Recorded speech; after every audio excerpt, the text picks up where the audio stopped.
सो hello guys, क्या हाल चाल है सबके। अब आज मुझे मेरे घर पे विभूति और लाला जी बुलाने आते हैं। अब आज इन लोगों का एक मकसद होता है और वो मकसद ये होता है कि इन लोगों को आज मेरे साथ बीजीएमआई खेलना होता है। अब बीजीएमआई खेलना है, इसलिए एक जगह तो इकट्ठा होना पड़ेगा, इसलिए हम तीनों मुंह उठाकर आ जाते हैं विभूति के घर। So hello guys, welcome to the back to the welcome.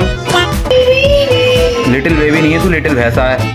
फिर थोड़ी देर में शत्रु भी आ जाता है। लाइट खोल के ही खेलेंगे क्योंकि कार्तिक आ चुका है, दिखना बंद हो जाता है। और फिर हम चारों लोग गेम खेलने लगते हैं। अब तुम लोग भी सोचते होगे यार कि मैं कितना ही वेला इंसान, मतलब घंटों घंटों तक गेम खेलता रहता हूँ, लेकिन क्या करें, इस गर्मी में टाइम पास करने के लिए कुछ तो करना पड़ेगा। फिर थोड़ी देर में हमारे लिए मैंगो शेक आ जाता है। फिर काफी देर गेम खेलने के बाद हम लोग अपने अपने घर जाने लगते हैं। अरे सुअर आदमी। फिर मैं घर आके देखता हूँ तो यहाँ तो मेरा कूलर ठीक हो रहा होता है। और कूलर ठीक होने के थोड़ी देर बाद मौसम इतना प्यारा हो जाता है कि मेरा घर में रुकने का बिल्कुल भी मन नहीं कर रहा था। इसलिए मैं नहा धोकर तैयार होकर लाला जी को कॉल करके बुला लेता हूँ और फिर इसके साथ निकल पड़ता हूँ मौसम का आनंद लेने। अब मुझे लग रहा था कि बारिश तो पड़ेगी नहीं, क्योंकि मिलक में पापी इतने रहते हैं, लेकिन पता नहीं कैसे यार एकदम से इतनी तेज बारिश पड़ने लगी कि बस हम दोनों इधर से उधर छुपने की जगह ढूंढने लगे। भाई बारिश, भाई दुश्मन दिखाई देती है अभी मेरे को। चल चल चल चल चल चल चल चल चल।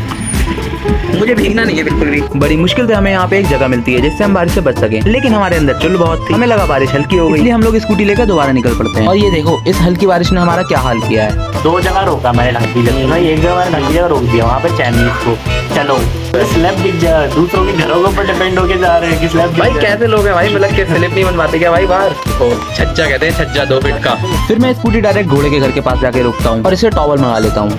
टॉवल मंगाइए, इससे देख लो पोछने के लिए। अब ठीक लग रहा है थोड़ा।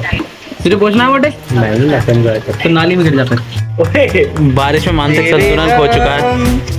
फिर बारिश हल्की होने के बाद फाइनली हम अपने घर के लिए निकल पड़ते हैं, लेकिन किस्मत देखो दोबारा से बारिश तेज हो गई। फिर जैसे तैसे करके हम लोग थोड़ा बहुत भीगते भीगते एक लाला जी के घर आ जाते हैं। फिर बारिश रुकने के बाद हम दोनों दोबारा बाहर आ जाते हैं और मौसम के नजारों का आनंद लेने लगते हैं। फिर रास्ते में से हम लोग विभूति को भी उठा लेते हैं। सुअर आदमी, मैं गिर जाऊंगा। मैं गिर गया तो।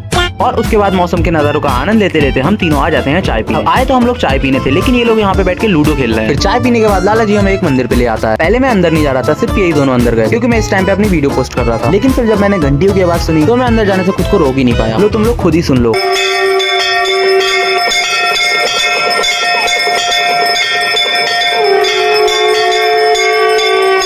मतलब इस जगह एक अलग सी पॉजिटिविटी ही फील हो रही थी। फिर आरती समाप्त होने के बाद हम लोग निकल पड़ते हैं बताशे खाने। और फिर बताशे खाने के बाद हम तीनों आ जाते हैं स्मार्ट पॉइंट, क्योंकि यहाँ से लाला जी को पोहा लेना था और विभूति को हल्दी।